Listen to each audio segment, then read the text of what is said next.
So part G of our course, now that you've gone through the process, you know how we compute these food consumption aggregates as well as the non-food consumption aggregates.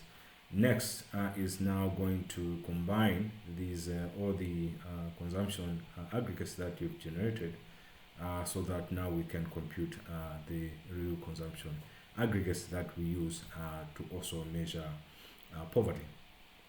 So we're going to go through this process. There are about 11 episode short videos that we're going to go through, and we're going to go through the main features here.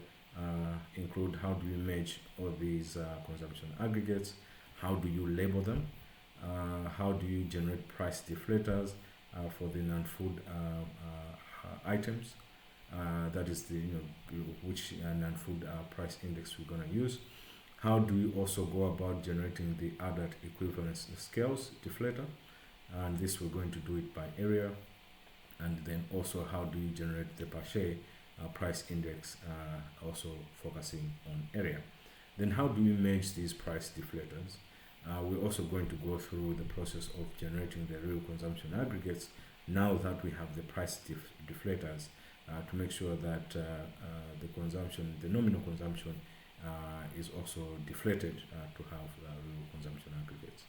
Then we're going to go through the process of generating the 14 Quaycorp real consumption aggregates, and then also go through the process of how do you windsorize your data, so that you can also come up with normally distributed variables or consumption aggregates.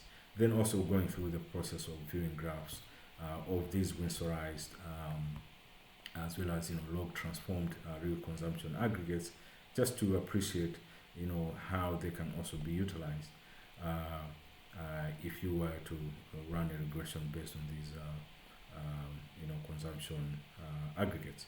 So let's get started.